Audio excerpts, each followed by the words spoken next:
मुझे लगता है यहाँ कुछ लोग आंध्र राज्य को लेकर मेरे खिलाफ नारे लगा रहे हैं। देखिए, मेरी बात सुनिए, मेरी बात सुनिए। मैं आपको बताना चाहता हूँ कि आपके और आपके राज्य के बीच में मैं कतई नहीं हूँ। कि आप सबके ऊपर है कि कब और कैसे आप लोगों को अपना राज्य चाहिए, लेकिन उसका एक तरीका होना चाहिए। मुझे लगता है कि इसके पीछे कुछ ऐसे तरीके अपनाए जा रहे हैं जिससे और देरी हो रही है। मेरी बात ध्यान से सुनिए।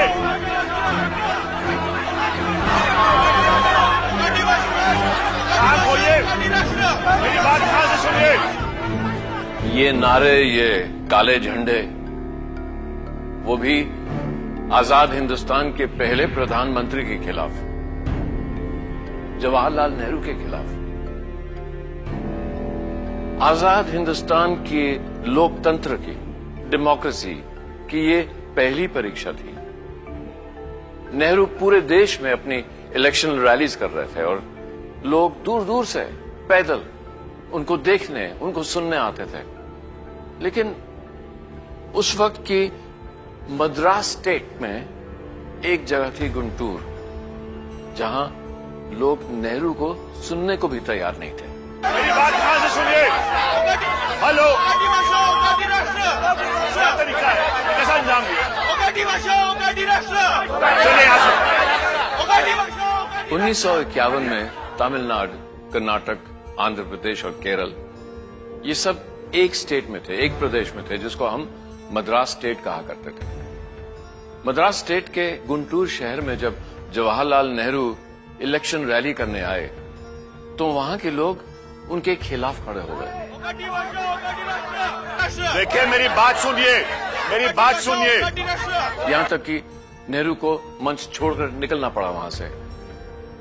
ऐसा देश में क्या हो रहा था कि नेहरू को ये लफ्ज कहने पड़े कि देश में अब सिविल वॉर आ सकता है, कि देश में गृह युद्ध होगा, कि देश का दोबारा बंटवारा हो सकता है।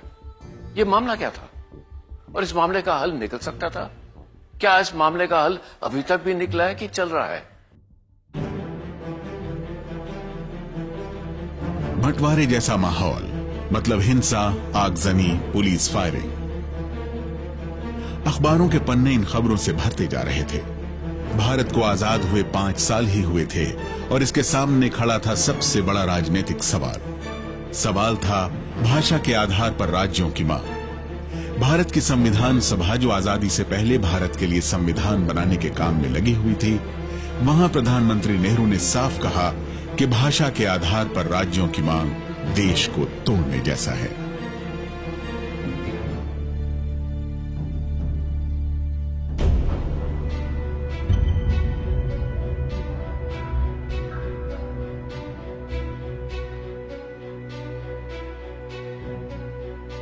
अध्यक्ष महोदय, देश के कुछ हिस्सों में भाषाओं के आधार पर नए राज्यों की मांग हो रही है, लेकिन हमारे सामने और भी बहुत सी समस्याएं हैं। इसलिए हमें इन समस्याओं पर ध्यान देना बहुत जरूरी है। और जो सबसे बड़ी जरूरत है वो भारत की सुरक्षा और स्थायित्व की। हमें यह समझना होगा कि किसी भी बड़े बदलाव से पहले एक मजबूत राष्ट्र और सुव्यवस्थित सरकारी प्रशासन का होना बहुत जरूरी है। नेहरू जी का जो स्टेटमेंट है कॉन्स्टिट्यूएंट असेंबली के सामने, वो इसी बात को दर्शाता है कि उनके मन में हमेशा यही था कि अभी हमको यूनिटी की बात करनी है। हिंदू मुस्लिम झगड़े हो चुके थे, आपस में मनमुटाव बहुत हो चुका था, तो वो नहीं चाहते थे कि और किसी आधार पर विभाजन हो। एक तरफ प्रधानमंत्री नेहरू ने संविधान सभा में कह दिया कि नए राज्यों का गठन उनकी प्राथमिकता नहीं है, लेकिन 27 नवंबर 1947 के ही अपने भाषण में उन्होंने एक और बात कही जिसने उनके सामने सबसे बड़ा राजनीतिक सवाल खड़ा कर दिया, और वो था अलग आंध्र राज्य की मांग को उनकी सहमति।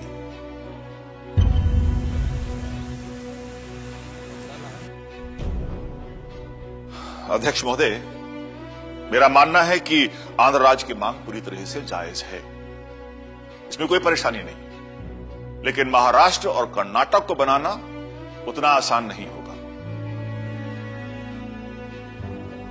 जब जवाहरलाल नेहरू ने यह भाषण दिया था तब देश में राज्यों की 3 अलग अलग श्रेणियां हुआ करती थी। पहली श्रेणी में ऐसे राज्य थे जो आजादी से पहले से थे, जैसे उत्तर प्रदेश, बिहार, उड़ीसा और मद्रास। दूसरी श्रेणी में वो राज्य थे जो पहले बड़ी रियासत हुआ करती थी, जैसे Jammu Kashmir, Patiala and east Punjab states union यानी पेप्सू, राजस्थान, सौराष्ट्र, हैदराबाद, मैसूर और त्रावणकोर। और तीसरी श्रेणी में वो राज्य थे जो पहले छोटी रियासतें थी, जैसे अजमेर, भोपाल, विंध्य प्रदेश और कुर्ग। उस वक्त व्यवस्था ये थी कि कुछ स्टेट्स में, कुछ राज्यों में अलग अलग भाषा बोलने वाले लोग रहते थे, जैसे कि मद्रास स्टेट में तेलुगु, तमिल, मलयालम और कन्नड़ बोलने वाले लोग रहते थे, और बॉम्बे स्टेट में मराठी, गुजराती और हिंदी बोलने वाले लोग रहते थे। और इन्हीं स्टेट्स में, इन्हीं राज्यों में भाषा के तौर पर, भाषा के आधार पर बंटवारे की मांग सबसे तेज थी। फिर जब कॉन्स्टिट्यूएंट असेंबली में जवाहरलाल नेहरू ने एक अलग आंध्रा की मांग को अपना समर्थन दे दिया, तो फिर तेलुगु बोलने वाले लोगों की उम्मीदें भी और बढ़ गईं। नेहरू एकदम शुरू में तो एकदम अपोज थे, इसलिए आंध्र प्रदेश की डिमांड को उन्होंने नहीं स्वीकार किया, लेकिन धीरे धीरे जब ये आंदोलन बढ़ता रहा तो उन्होंने विचार किया। तो संविधान सभा में नेहरू के ऐलान से उत्साहित वरिष्ठ कांग्रेसी नेता टी प्रकाशम ने घोषणा कर दी कि अप्रैल 1948 तक आंध्र राज्य बन जाएगा। प्रकाशम खुद तेलुगु भाषी क्षेत्र के दिग्गज नेता थे और मद्रास के मुख्यमंत्री रह चुके थे। टी प्रकाशम अलग आंध्र राज्य की मांग कर रहे थे। T. Prakasham was insisting on Andhra, separate Andhra state. Nehru was not happy with him for this, basically for this. Tangtur Prakasham is a top leader. मेरा मानना है कि आंध्र राज्य की मांग पूरी तरह से जायज है, इसमें कोई परेशानी नहीं। नेहरू के बयान ने तेलुगु भाषियों की उम्मीद को हवा दी, लेकिन भाषा के आधार पर नए राज्यों का गठन तब प्रधानमंत्री की प्राथमिकता नहीं थी। लोगों की मांग को ध्यान में रखते हुए उन्होंने जून 1948 में रिटायर्ड जज एस के धर की अध्यक्षता में एक आयोग का गठन किया। इस आयोग को दक्षिण के 4 प्रांतों आंध्र, कर्नाटक, केरल और महाराष्ट्र के पुनर्गठन की संभावनाओं को तलाशने के लिए कहा गया।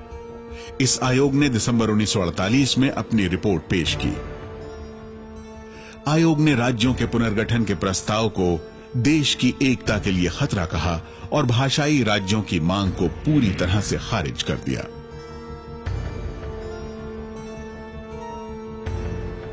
तो धर कमीशन ने कोई स्ट्रांगली रिकमेंड नहीं किया कि लिंग्विस्टिक बेसिस पे डिवीजन होगा। उन्होंने भी वो जो यूनिटी की बात की, इकोनॉमिक एफिशिएंसी की बात की, जियोग्राफिकल कॉन्टिग्यूटी की बात की, तो 1948 में धर कमीशन की रिपोर्ट के आधार पे तो डिवीजन नहीं किया जा सकता था। कमीशन की रिपोर्ट साफ थी कि जो भाषाई आधार पर अगर पुनर्गठन करेंगे तो इससे भारत की एकता अखंडता को खतरा होगा, क्योंकि ये उन्होंने बात करी लिंग्विस्टिक नेशनलिज्म की। उन्होंने कहा कि ये जो है भारत के विभाजन का आधार बन सकती हैं। आयोग की रिपोर्ट से कोई भी संतुष्ट नहीं था। अलग राज्यों की मांग और उग्र हो गई। बढ़ते विरोध को शांत करने के लिए नेहरू ने एक और बड़ा पासा फेंका। इस बार उन्होंने एक ऐसी कमेटी बनाई जिसके वो खुद सदस्य बने। अपने साथ उन्होंने उप प्रधानमंत्री वल्लभ भाई पटेल और कांग्रेस अध्यक्ष पट्टभी सीतारमैया को भी शामिल किया। तीनों के नाम के आधार पर इसे जेवीपी कमेटी का नाम दिया गया। साथ ही नेहरू ने अलग आंध्र राज्य के मुद्दे पर पार्टी के रुख से नाराज चल रहे आंध्रा के टी प्रकाशम को चिट्ठी लिखकर तलखी कम करने की राजनीति शुरू की। प्रिय प्रकाशम, मैं कुछ समय के लिए थोड़ी शांति या यूं कहूं कि शांति की झलक भर चाहता हूं। उसके बाद हम फिर आगे बढ़ सकते हैं। आपका नेहरू।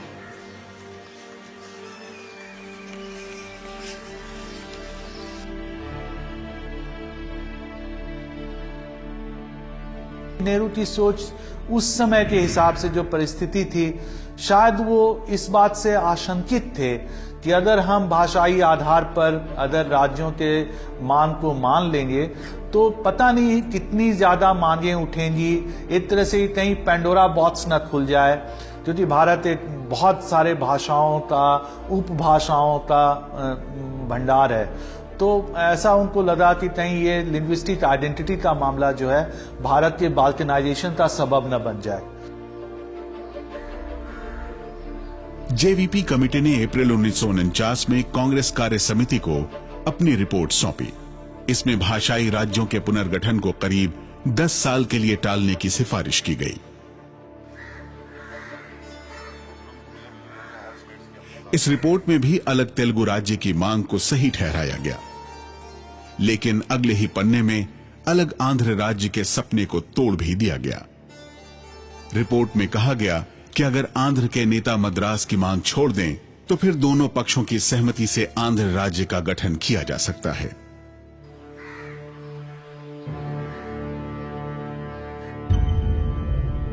देखिए, ये रिपोर्ट हमने कांग्रेस कार्य समिति को सौंप दी है। हमारा विचार है कि भाषा के आधार पर स्टेट प्रोविंसेस की बात को अगले 10 साल तक टाल दिया जाए, जिससे कि जो हमने प्राथमिकता तय की है सिर्फ उसी पे कार्य किया जा सके। तेलुगु बोलने वाले लोगों की मांग एकदम जायज है, उसे नजरअंदाज नहीं किया जा सकता। हम लोग उनकी मांगों को बिल्कुल सही मानते हैं और ये बात कई बार जवाहरलाल नेहरू जी ने कही है, पहले भी कही। हमारी उनसे सिर्फ यही दरख्वास्त है कि भाई मद्रास की मांग छोड़कर आंध्र का गठन करें।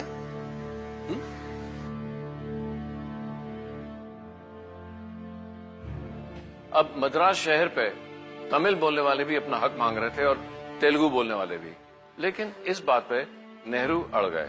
उन्होंने कहा कि अगर तेलुगु के नेता मद्रास शहर की मांग छोड़ दें तो वो एक अलग आंध्रा स्टेट बना देंगे। इसके सहारे नेहरू इस समस्या को कुछ और समय तक टालना चाह रहे थे और उसके लिए बहाना ढूंढ रहे थे। तो शायद मद्रास शहर वो बहाना था। जवाहरलाल नेहरू को समय तो मिल गया, लेकिन राहत नहीं। ये बंटवारे की मांग एक बारूद के ढेर जैसी थी, जिस पर एक भी चिंगारी पूरे देश को गृह युद्ध की तरफ ढकेल सकती थी। नेहरू की इस राजनीति के खिलाफ आंध्रा के लोकप्रिय नेता टी प्रकाशम ने कांग्रेस पार्टी छोड़ दी और किसान मजदूर प्रजा पार्टी में शामिल हो गए। टी प्रकाशम की पार्टी ने यह प्रस्ताव पारित किया कि बिना मद्रास शहर के आंध्र प्रदेश नहीं बनना चाहिए। नेहरू ने जवाब में आंध्रा का मामला टालने के लिए प्रकाशम को ही जिम्मेदार ठहराया। देखिए, सच तो यह है कि प्रकाशम की वजह से आंध्र राज्य नहीं बन पाया। आंध्र राज्य न बनने की वजह प्रकाशम और उनके कुछ साथी हैं। तेलुगु भाषी क्षेत्रों में कांग्रेस के खिलाफ गुस्सा सुलग रहा था और नेहरू का कोई भी तर्क आंध्रा के लोगों को शांत नहीं कर पाया। दिसंबर 1951 में जब नेहरू पहले लोकसभा चुनाव के प्रचार के लिए आंध्र पहुंचे तो जगह जगह उन्हें विरोध का सामना करना पड़ा।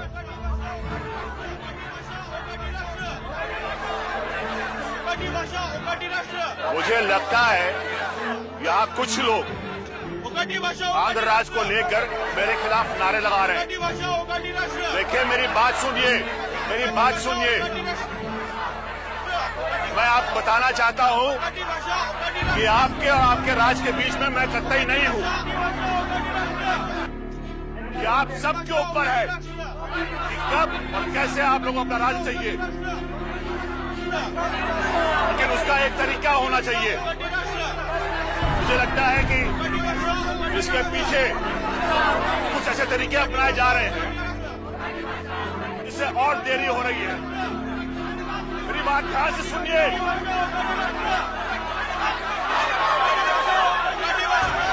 ध्यान खोलिए, मेरी बात ध्यान से सुनिए। नेहरू इस सभा को बीच में ही छोड़कर चले गए और चुनाव में नेहरू की नीतियों को तेलुगु भाषी वोटरों ने खारिज कर दिया था।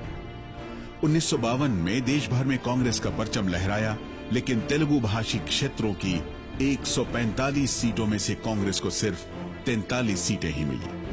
लेकिन नेहरू तब भी नहीं डगमगाए, उनकी राय बदली नहीं।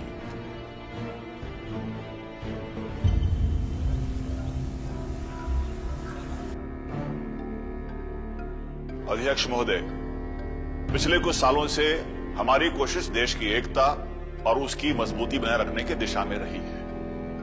मैं हर ऐसी चीज के सख्त खिलाफ हूं जो इस प्रयास में मददगार साबित ना हो। भाषाई राज्यों की मांग संदेह जरूरी हो सकती है, पर उसके लिए सही वक्त नहीं।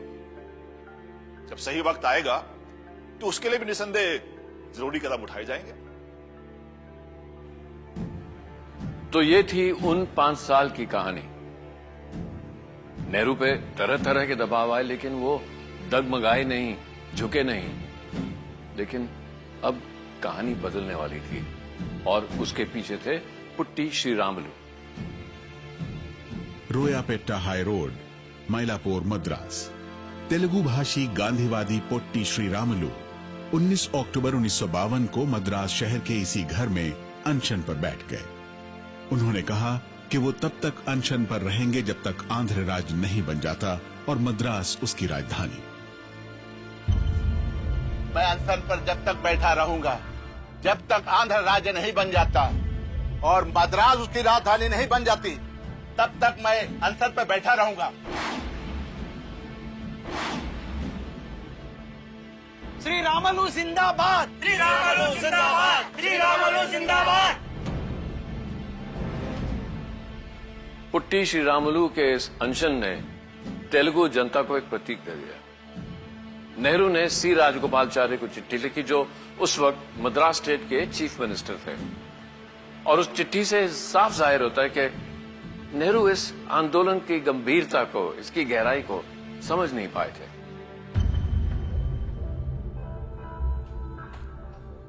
प्रिय राजगोपालाचारी जी,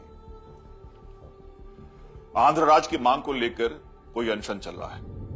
मेरे पास लगातार इससे जुड़े तार भेजे जा रहे हैं, लेकिन इससे मेरे फैसले पर कोई असर नहीं पड़ने वाला है।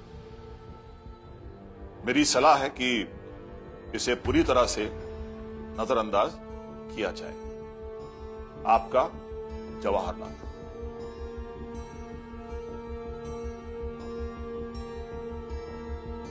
नेहरू के दिमाग में ये था कि एक मद्रास सिटी जो इतना कॉस्मोपॉलिटन है, प्रेसिडेंसी था वहां पर, तो उसको आप कैसे डिवाइड करेंगे। तो इसलिए वो थोड़ा उस समय वो थोड़ा हेजिटेशन में थे। प्रधानमंत्री नेहरू गलत साबित हुए। पोट्टी श्रीरामुलु के अनशन से तेलुगु भाषी क्षेत्रों में हड़ताल, प्रदर्शन और उग्र हो गए। नेहरू अपने फैसले को बदलने को मजबूर हो गए। 12 दिसंबर को उन्होंने राजगोपालाचारी को एक और चिट्ठी लिखी।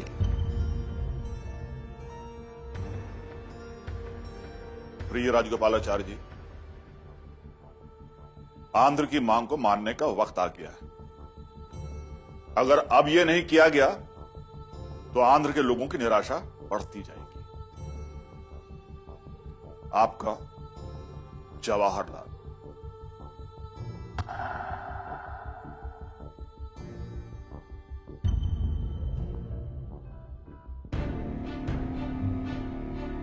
लेकिन प्रधानमंत्री नेहरू के सामने खून खराबे को रोकने के लिए बहुत कम वक्त बचा था, क्योंकि गांधीवादी पोट्टी श्रीरामुलु के भूख हड़ताल के 50 से भी ज्यादा दिन हो चुके थे।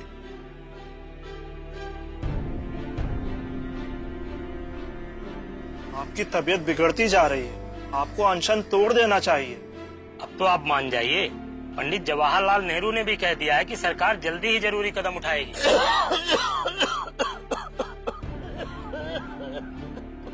श्री रामुलु नहीं माने। वो ये तय कर चुके थे कि चाहे जान चली जाए, लेकिन वो अनशन तभी तोड़ेंगे जब अलग आंध्र राज्य की मांग पूरी होगी।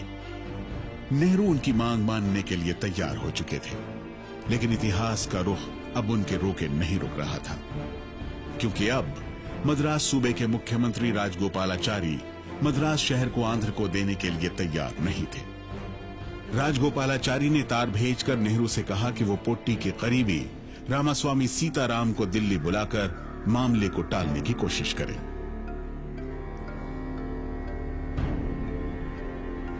प्रिय जवाहरलाल, अगर आप स्वामी सीताराम को दिल्ली बुला लें तो हम और नुकसान होने से रोक सकते हैं। वो अभी मद्रास में अनशन कर रहे हैं, श्री राम मुल्लू के आसपास ही रहते हैं। इस वजह से परेशानियां बढ़ रही हैं। आंध्र के लोग काफी भावुक हैं और आसानी से उग्र हो जाते हैं। अगर आप सीताराम को बातचीत के लिए बुला लें तो माहौल कुछ शांत हो सकता है। आपका सी राजगोपालाचारी।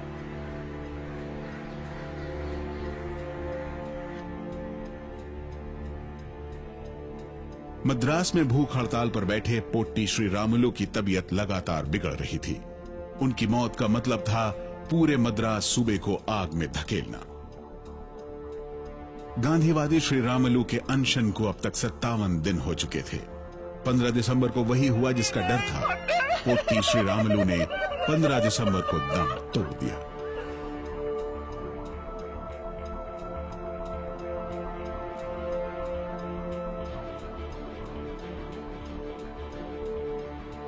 आंध्रा में हालात बेकाबू हो गए।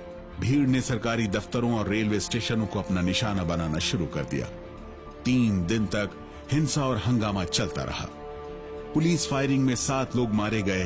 नेहरू के सामने अब कोई रास्ता नहीं बचा था। On 56 days, I think he was on fast and finally died, and a lot of violence broke out in Andhra region. So that is why I think Nehru agreed. And it has taken again almost about a year to bring all these people together. 56 September or so, the state is established. वो श्री रामुलु की death के बाद नेहरू को अपना विचार बदलना पड़ा, क्योंकि उन्होंने देख लिया था कि अब आंध्र प्रदेश एटलीस्ट बिना रीऑर्गेनाइज किए नहीं रहा जा सकता। गृह युद्ध जैसी स्थिति को रोकने के लिए आखिरकार 19 दिसंबर 1952 को उन्होंने आंध्र राज्य बनाने की घोषणा कर दी। मुझे लगता है कि नेहरू ने शायद इतना सोचा भी नहीं कि इतनी शिद्दत से लोग मतलब नेहरू मेरे ख्याल में उसको कंप्रीहेंड करने में नेहरू कहीं पे कुछ पीछे रह गए। सवाल ये उठता है कि अगर आंध्र प्रदेश के बनने की मांग को मानना ही था तो पहले क्यों नहीं माना? क्या पुट्टी श्री रामुलु की जान नहीं बचाई जा सकती थी? क्या इस सब हिंसा को नहीं रोका जा सकता था? और क्या आंध्र प्रदेश के बनने से ये आंदोलन खत्म हो गया, या ये सिर्फ एक शुरुआत थी? नेहरू के ही लफ्जों में आंध्र प्रदेश का बनना एक मधुमक्खी के छत्ते में हाथ डालने बराबर था। आंध्र प्रदेश बनने के बाद नेहरू नहीं चाहते थे कि देश में कहीं और बंटवारा हो, लेकिन आंध्र प्रदेश बनने के बाद जहां जहां भाषाओं के ऊपर आंदोलन चल रहे थे, वो आंदोलन और तेज हो गए। भाषाई राज्यों की मांग इतनी तेज हो चुकी थी कि लोगों का सब्र टूट रहा था, खास तौर से बॉम्बे, जहां एक बार फिर वैसा ही झगड़ा था जैसा आंध्रा और तमिलनाडु के बीच मद्रास को लेकर था। बॉम्बे का इशू बहुत इंपॉर्टेंट था। बॉम्बे को क्या करो? बॉम्बे खुद ही एक प्रांत जैसा है, इतना बड़ा शहर है, उसपे गुजराती और मराठी बोलने वाले दोनों ही लोग बहुत पावरफुल हैं। नंबर मराठी ज्यादा है, बिजनेस और प्रोफेशंस और हर चीज में गुजराती जो है वो बहुत ज्यादा इम्पोर्टेंट है। तो ये सब बातें, कॉन्फ्लिक्ट कई देर तक चलता रहा कि ये अलग, बॉम्बे को अलग कर दिया जाए, कैसे कर दिया जाए। जवाहरलाल नेहरू ने विवश होकर आंध्र प्रदेश बनाने के 2 महीने के अंदर 22 दिसंबर 1953 को पहला राज्य पुनर्गठन आयोग बनाने की घोषणा कर दी। आयोग को रिपोर्ट तैयार करने के लिए 2 साल का वक्त दिया गया, लेकिन ये सब इतना आसान नहीं था। उसका मेन ऑब्जेक्टिव जो रीऑर्गेनाइजेशन कमीशन के पीछे था कि हम एक ऐसा एक ऐसा आयोग बनाएं जो कोने कोने जा जाके लोगों से बातचीत करके ये क्वेश्चन पूछे, इसलिए 1.5 लाख से भी ज्यादा इंटरव्यू उन्होंने किए, ये पूछे कि क्या आप वाकई भाषा के आधार पर डिवीजन करना चाहते हैं या नहीं। माया नगरी बंबई, इसके 3 दावेदार थे। एक तो मराठी बोलने वाले जो चाहते थे एक संयुक्त महाराष्ट्र बने जिसकी राजधानी बंबई हो, और फिर गुजराती बोलने वाले जो चाहते थे गुजरात बने, वो भी चाहते थे कि बंबई उनकी राजधानी हो। और एक तीसरा ग्रुप था बॉम्बे सिटीजन्स कमेटी, जिसमें बंबई के सबसे बड़े बड़े बिजनेसमैन शामिल थे, जैसे कि JRD टाटा। उनकी मांग थी कि बंबई एक अलग स्टेट बने, Bombay state.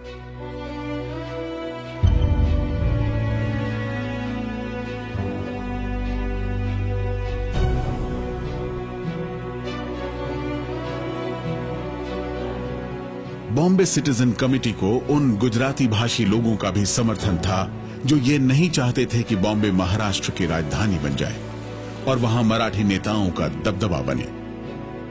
Bombay citizen committee की अप्रैल महीने में एक अहम बैठक हुई। इस बैठक में मशहूर बिजनेसमैन JRD टाटा भी शामिल हुए। इसमें स्टेट ऑर्गेनाइजेशन कमीशन के सामने अपना पक्ष रखने का फैसला किया गया। बॉम्बे किसी एक भाषा वालों का शहर नहीं है। यहाँ हमेशा से ही लोग जगह जगहों से आकर बसे हैं और उनके बसने से ही तो ये शहर बना है। और कितने मराठी बसे हैं यहाँ पर? पूरी आबादी के 43%। हम कैसे मान लें कि ये संयुक्त महाराष्ट्र का एक हिस्सा है? तो फिर हम एक काम करते हैं, हम एक मेमोरेंडम तैयार करते हैं जिसमें ये सारी बातें विस्तार में रखी जाएगी। इससे उन्हें हमारा पक्ष समझने में आसानी हो जाएगी। सही है, सही, ठीक है। That's better, I think. Yeah. प्रधानमंत्री जवाहरलाल नेहरू भी बंबई शहर को किसी एक भाषा के दायरे में नहीं रखना चाहते थे, लेकिन प्रधानमंत्री नेहरू इस मामले पर अक्सर अपनी पार्टी में अकेले पड़े। कांग्रेसी नेता और केंद्रीय मंत्री नरहरि विष्णु गडगिल हों या फिर CD देशमुख या शंकर राव देव, इन सब ने नेहरू पर दबाव बनाने में कोई कसर नहीं छोड़ी। कुछ नेता जो हैं वो बॉम्बे के पक्ष में थे, कांग्रेसी नेता जो बॉम्बे को अलग राज्य के लिए चाहते थे, लेकिन अधिकांश नेता जो महाराष्ट्र आते थे वो चाहते थे कि बॉम्बे महाराष्ट्र की राजधानी बने। शंकर राव देव संयुक्त महाराष्ट्र परिषद के अध्यक्ष थे। इस परिषद ने मई 1954 में राज्य पुनर्गठन आयोग को अपना मेमोरेंडम सौंपा। मेमोरेंडम में स्पष्ट तौर पर लिखा गया कि बंबई शहर के बिना महाराष्ट्र राज्य के बारे में सोचा भी नहीं जा सकता। संयुक्त महाराष्ट्र परिषद ने इस मामले पर बॉम्बे सिटीजन कमेटी से बात की। मुझे लगता है कि हम लोग मिल बैठकर कोई रास्ता निकाल सकते हैं, इसलिए मैं आपसे मिलने आया हूं। देखिए, फिर आप ही बताइए हम क्या कर सकते हैं। बंबई को महाराष्ट्र से अलग करने की बात तो मुझे मंजूर नहीं, कुछ भी हो, और महाराष्ट्र की राजधानी बंबई ही रहेगी। लेकिन हम मिलकर ये जरूर कर सकते हैं कि बंबई जैसी है वैसी ही बनी रहे, इसका अपना महानगरीय चरित्र, व्यापार, उद्योग वैसे का वैसा ही रहे। देखिए, बॉम्बे सिटीजन कमेटी के सदस्यों से बात किए बगैर मैं कुछ नहीं कह सकता, लेकिन फिर भी मुझे ऐसा लगता है कि बंबई को अलग राज्य बनाने की मांग हम तब छोड़ सकते हैं अगर बंबई वैसा ही द्विभाषी राज्य बना रहे। दोनों ही अपनी अपनी बात पर अड़े थे, इसलिए किसी समझौते के आसार नहीं थे। प्रधानमंत्री नेहरू इस खींचतान और भावनाओं के इस उफान से बहुत खिन्न थे।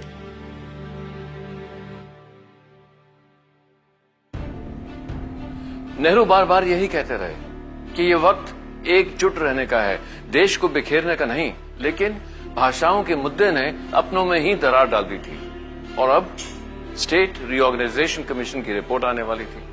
नेहरू जानते थे कि उसमें क्या लिखा है। उनको मालूम था कि आगे मुश्किलें और बढ़ने वाली हैं। अब वो कितने परेशान थे वो हमें मालूम पड़ता है जो उन्होंने एक खत विजय लक्ष्मी पंडित को लिखा उससे।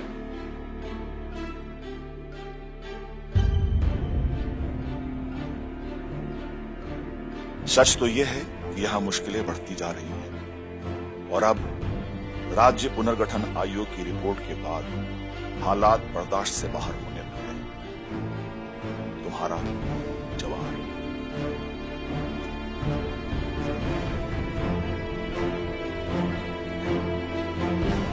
करीब 18 महीने की छानबीन और माथापच्ची के बाद अक्टूबर 1955 में वो रिपोर्ट सबके सामने आई जो भारत के भूगोल को बदलने वाली थी। वही हुआ जिसका डर प्रधानमंत्री को सता रहा था। देश गृह युद्ध के कगार पर खड़ा हो गया। नेहरू ने अपने दोस्त माउंटबेटन को चिट्ठी लिखी।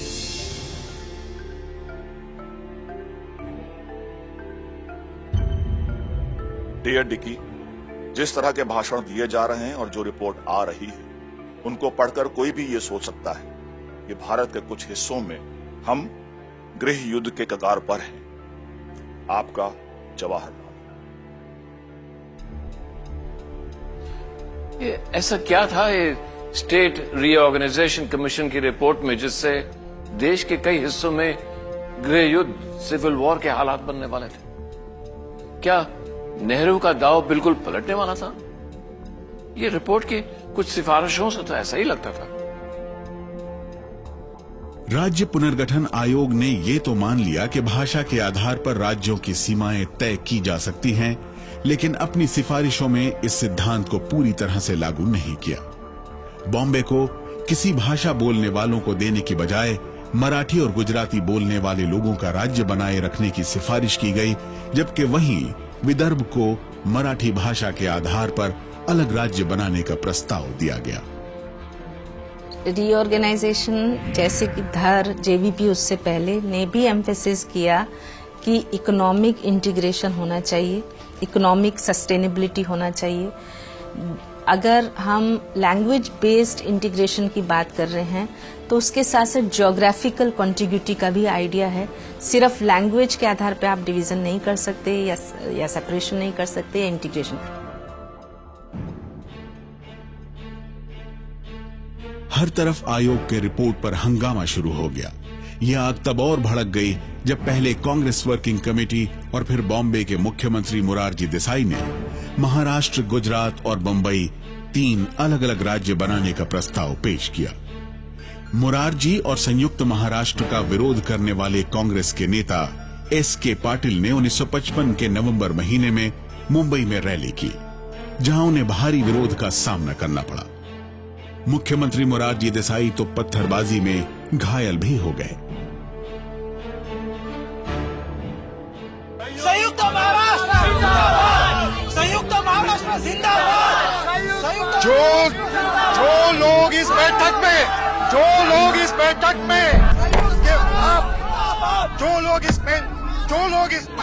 में बाधा डालने की कोशिश कर रहे हैं उन्हें मैं ये कहता हूं कि आप अपने मकसद में कामयाब नहीं होंगे। आप अपने मकसद में कामयाब नहीं होंगे। संयुक्त महाराष्ट्र की पिछले 2 महीनों से बंबई में उसके अंदर कोई भी कठिनाई नहीं आई है, वहां कभी भी तूफान नहीं हुआ ऐसा। आज आपने दिखा दिया है कि आपका दिल कितना छोटा है। कांग्रेस की आवाज, जनता की आवाज, कांग्रेस की आवाज, जनता की आवाज, कांग्रेस की आवाज, जनता की आवाज, कांग्रेस की आवाज, जनता की आवाज, कांग्रेस की आवाज। शांत हो जाइए, शांत हो जाइए। मैं आप सब लोगों से अपील करता हूं, आप लोग शांत हो जाइए। जो लोग कांग्रेस कमेटी के फैसले से नाखुश हैं, उनसे हमारी कोई लड़ाई नहीं है, लेकिन अपनी बात मनवाने के लिए अगर यह तरीका अपनाया जाएगा तो इससे नुकसान ही होगा। क्या बम्बई ऐसे लोगों के हवाले कर सकते हैं? लेकिन कांग्रेस ऐसा हरगिज नहीं होने लगी।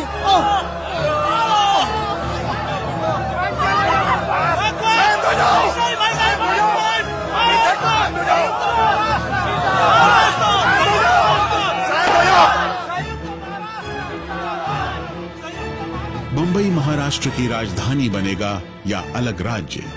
इस सवाल पर पूरा शहर उबल रहा था। नेहरू की इच्छा के मुताबिक कांग्रेस का एक बड़ा तबका इसे अलग राज्य बनाने की वकालत में लगा था, लेकिन संयुक्त महाराष्ट्र के समर्थक इससे खासे नाराज थे।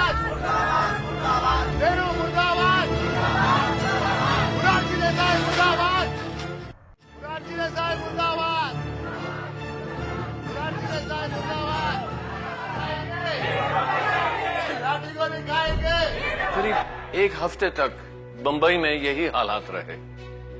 आगजनी, लूट, राइटिंग चलती रही। पुलिस फायरिंग में करीब 80 लोग मारे गए। जवाहरलाल नेहरू को ऐसे लगा जैसे देश के बंटवारे के हालात वापस आ रहे हैं। उन्होंने सीडी देशमुख, जो उनके अपनी कैबिनेट के फाइनेंस मिनिस्टर थे लेकिन संयुक्त महाराष्ट्र के मांग के सपोर्टर भी थे, उनसे कहा,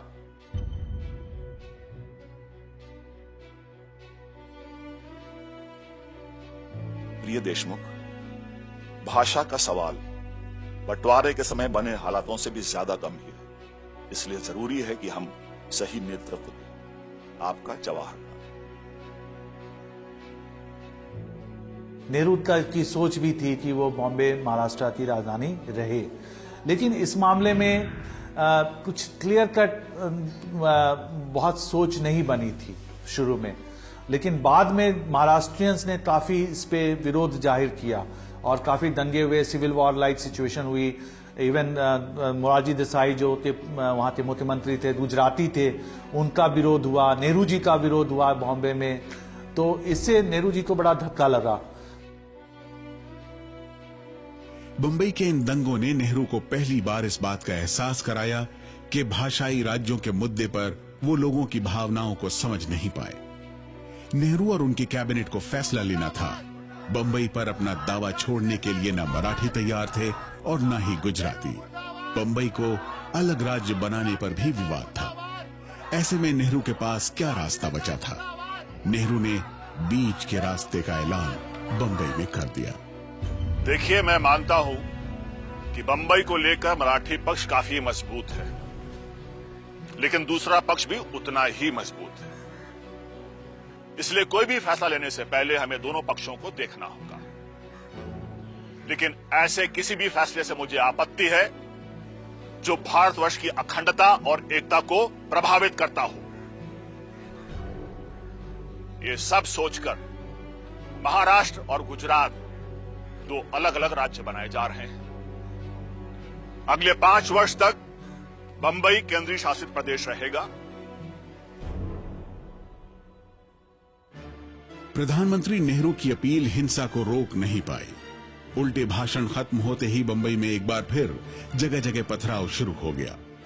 पुलिस को फायरिंग करनी पड़ी, यानी मामला सुलझने के बजाय और उलझ गया। महाराष्ट्र के कांग्रेसी नेता इस फैसले के खिलाफ खुलकर सामने आ गए। केंद्रीय वित्त मंत्री सीडी देशमुख ने इस्तीफा दे दिया। देशमुख का कहना था कि उन्होंने खुद ही घोषणा कर दी बॉम्बे में जाकर नेहरू ने कि भाई बॉम्बे को हम अलग राज्य बनाने की सोच सकते हैं। तो उन्होंने कैबिनेट को विश्वास में नहीं लिया। ये जो सारी जो ये कवायद हुई है इसमें, तो नेहरू का कहना था कि मैंने जो भी डिसीजन लिए हैं या जो भी मैंने सोच रखी है वो सभी कैबिनेट में डिस्कशन हुआ है। उन्होंने पेपर्स भी इकट्ठा किए।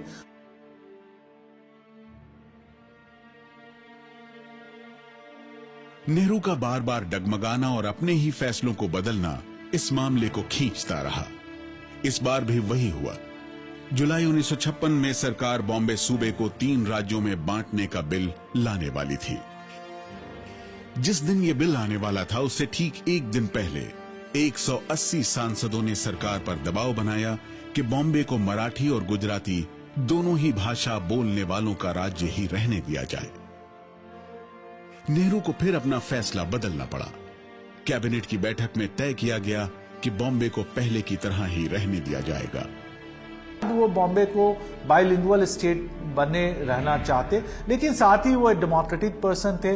उनको पता था कि महाराष्ट्र में जो कांग्रेस वर्कर्स हैं वो बिल्कुल इस बात के लिए तैयार नहीं है। उनको ये भी इस बात का भी इम्कान था कि अगर वो बॉम्बे को अलग राज्य बनाने का समर्थन करेंगे तो उनको एंटी मराठी मान लिया जाएगा। राज्य पुनर्गठन आयोग की सिफारिश के मुताबिक अब जो बॉम्बे बना वो पहले से भी बड़ा था, क्योंकि इसमें सौराष्ट्र, कच्छ, हैदराबाद का मराठवाड़ा क्षेत्र, मध्य भारत का नागपुर और मैसूर के मराठी भाषी जिलों को भी शामिल कर लिया गया। यानी जहां से सारा विवाद शुरू हुआ, घूम फिरकर फिर वहीं पहुंच गया। इस बार संयुक्त महाराष्ट्र समिति के साथ महागुजरात जनता परिषद ने भी अपना आंदोलन तेज कर दिया।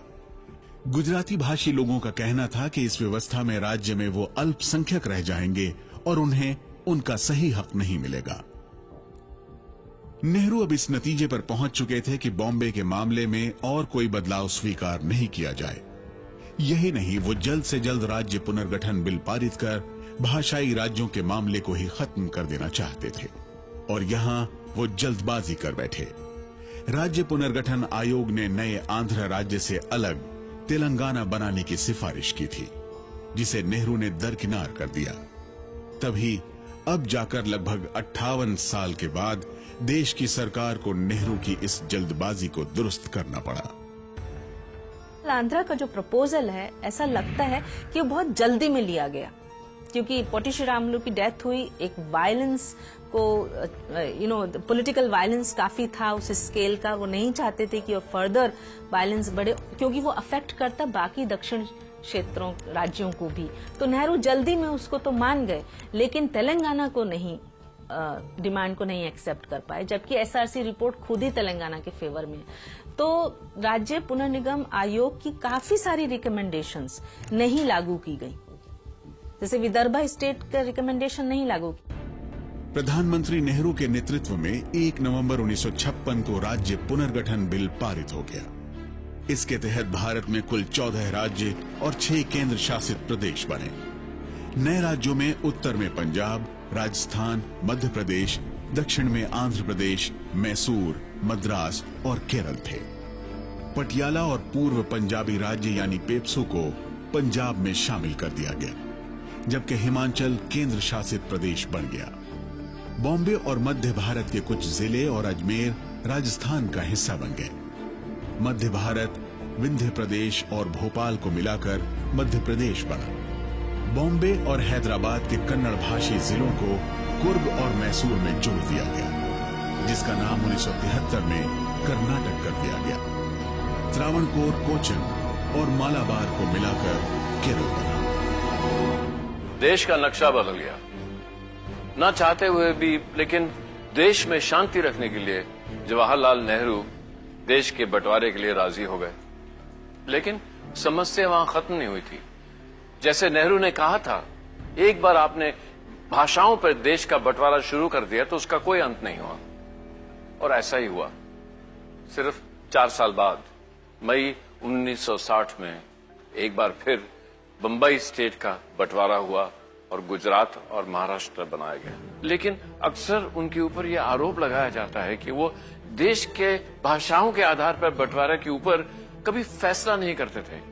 हां, ये ना करते रहते थे। लेकिन क्या जवाहरलाल नेहरू की अंदरूनी सोच में, उनके बिलीफ में, ये क्या गलत है कि देश का धर्म पे, जाति पे, भाषा पे बंटवारा नहीं होना चाहिए था?